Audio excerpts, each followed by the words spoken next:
是南投行程，我们星期五晚上出发。日月潭会拆成多集，第一集主要是记录第一晚到第二天的早上，会看到有阿嬷民宿以及日出，还有自行车的环湖步道。第二节的部分主要是介绍我们骑完脚踏车后逛的地方，还有晚上的重点花火节。日月潭还蛮值得深度旅游的，一天一夜基本上是玩不起来的哦。这次的行程主要是为日月潭花火音乐嘉年华，南投1年1度的观光盛事，每年都办在10月到11月的星期六，一年大概举办3场。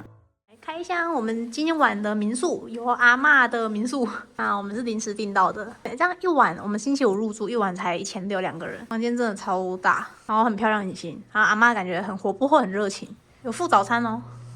我们之所以星期五出发是有2个目的，第一个目的是想要拍蒋公码头，它晚上有机会可以拍星星跟银河，晚上亮着的灯笼是拍照圣地，大约晚上10点关灯，拍完回来睡觉，然后进行我们第2个目的，就是看日出。我想看日月潭的日出，发现半夜出门的疯子没几个，可能只有我们。这次的日出点依然锁定蒋公码头。记录一下，我们凌晨5点半到这里，然后已经一排的脚架在那边等了，都是脚架哦，虽然可能画面看不到。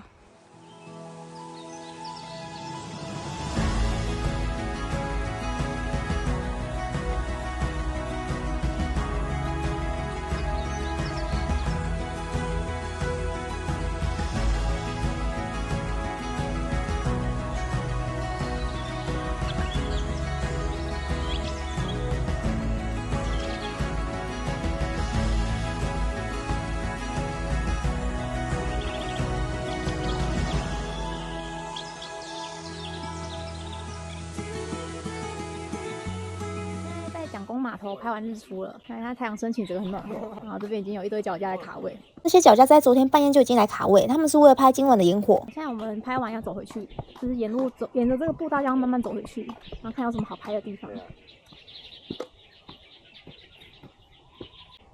先走了，拜拜。拜拜。刚刚是拍照非常好看的大哥，他也是来拍烟火跟日出，从他身上学到不少拍照小知识。啊，很漂亮。由于我们是摸黑过来，所以晚上的时候看不到步道长怎样。白天才发现，其实步道铺的还蛮好的，一路都非常平缓，没什么阶梯。如果你住涵碧楼的话，走过来基本上不用5分钟，非常近。后面这个是涵碧楼。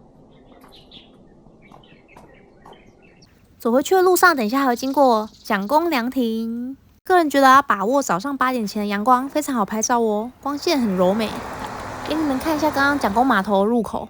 整个日月潭步道有不少这样的美景，旁边也有日月潭的石头可以跟它拍合照。抓准好光线，没有人的时候就拍照吧。现在马上走回去吃由阿嬷合作店家的早餐。或许是因为天气，走回去日月潭的路上，到哪都觉得好美哦。这边可以拍出那个太阳透着微光的感觉。这边来录一下早上大概7点多8点的水社商圈，店都还没开的样子。这边好多那个麻雀啊，地上有一些麻雀。刚才那边拍照的地方很多鸟。这边麻雀好可爱哦，而且圆圆的。它不会马上飞。对啊。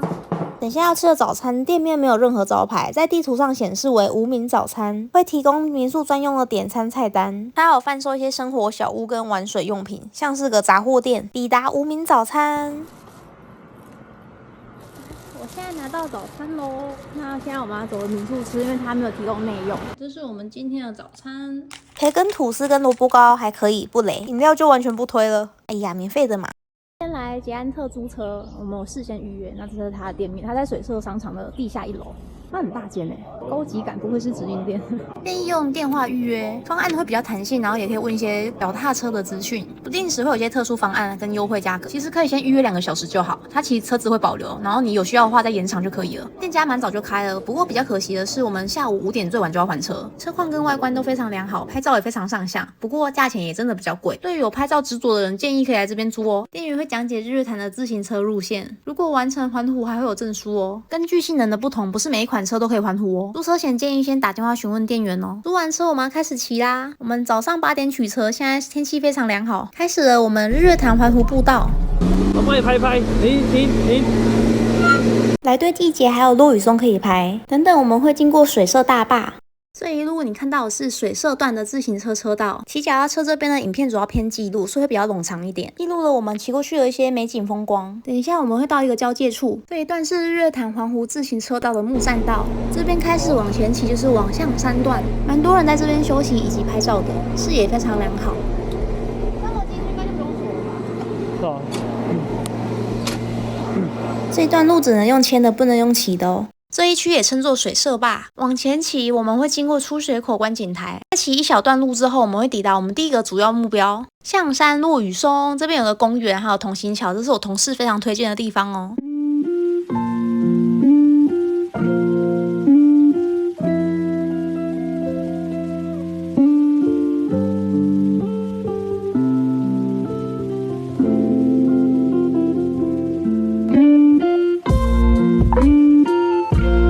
是出水口观景台，也是非常热门的拍照景点哦。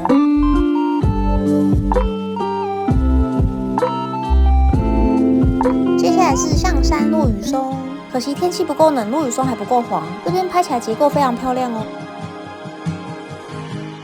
It all started with a wink, an unassuming little thing that has led us here today.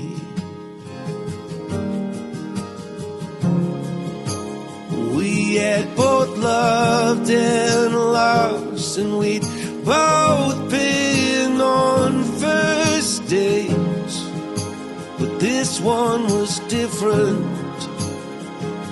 And now I say, I saw fireworks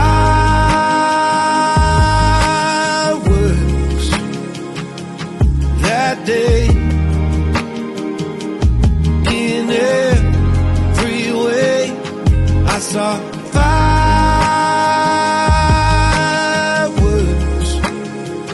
for the second time in 2 days.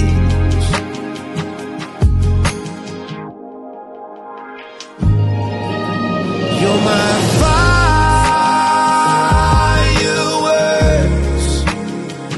every day. Let's never change anything.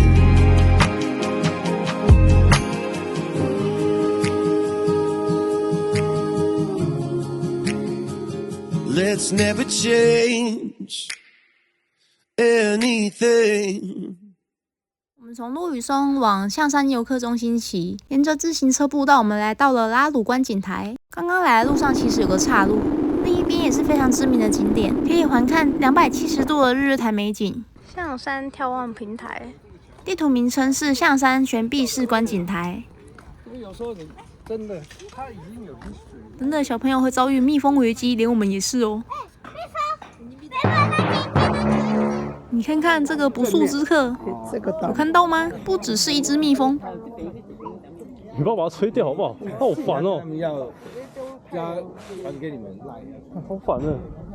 接下来我们来到月牙湾，这个地方稍微远一点，途中会经过一个大斜坡，骑车会比较辛苦。骑这一段的时候，后悔没有租电扶车。这边是眺望西北方观景台，可以看月牙湾。有许多不存在地图上的观景台，放眼望去，这个湖面都非常美丽哦。你们看看，这边是月牙湾。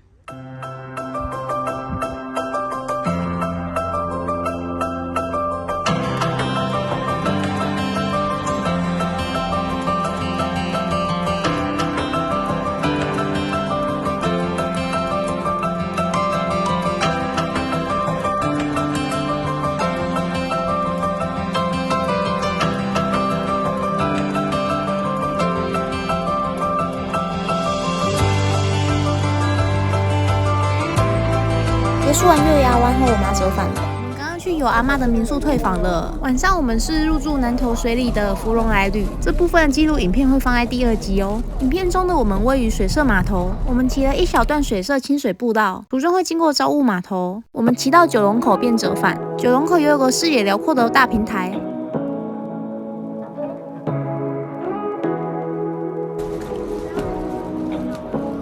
可以啊。玩一了。从九龙口平台这边，我们去吃午餐。我们锁定日月餐坊，这是一家合菜店。由于不好估时间，所以没有定位。运气不错，只等一下就有位置了。餐厅有专属的停车位，空间干净明亮。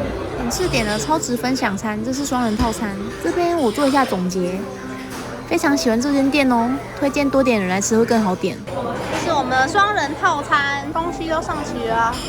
美人腿居然是茭白笋，咸猪肉、青菜。饭、白饭还蛮精致的。日月潭有个拜关圣帝君非常大的庙宇吗？可说是日月潭必来景点之一哦。现在在日月潭文武庙，我们来走一下。那这边大家可以飞个空拍机。你知道，根据风水，通常庙宇会建在非常好的位置，他们都坐拥绝美山景，还有湖景。往回看有湖景哦。它其实连厕所都做得蛮漂亮的，它是有一致的建筑我觉得还蛮用心的。现在我们走的这个步道是要往最高点一路爬坡上去。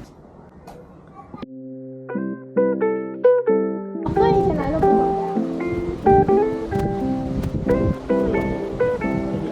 也是有可能啦，一看觉得就庙啊。你看它这有写日月潭文武庙，那我很喜欢这种很精致因为这边飞空拍机很漂亮，它楼上都过去。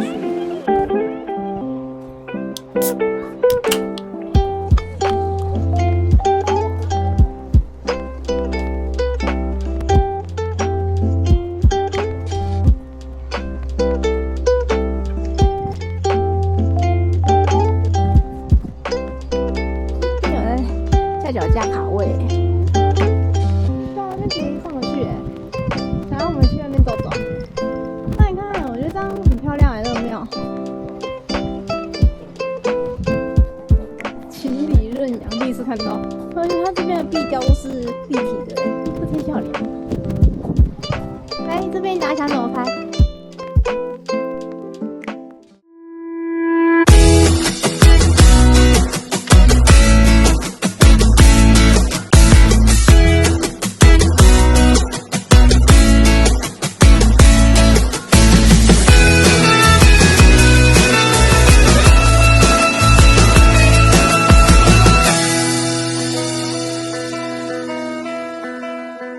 参观完文武庙之后，我们走回一开始的入口，旁边有个不起眼的入口，往下走会有个非常有名的生日阶梯。你看这边是生日阶梯，每一个阶梯旁边都有一些名人的名字。我觉得这阶梯其实蛮漂亮的，这边有平台，这边这样脚踏车步道没有那个看起来很陡，你看那个。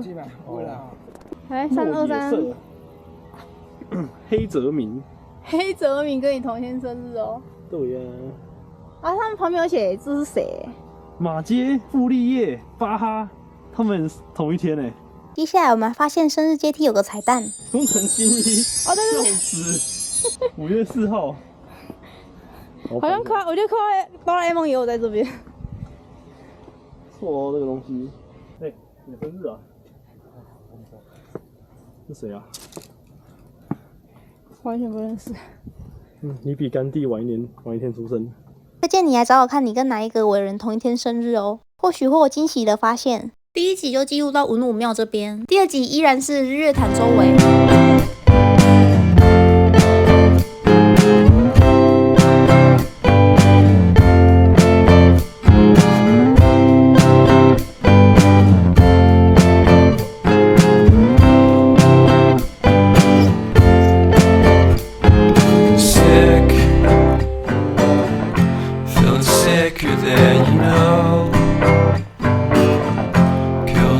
Without a stone, talk to throw a bone. For a while, sleeping like a babe. The curiosity, keep the cat alive. You see.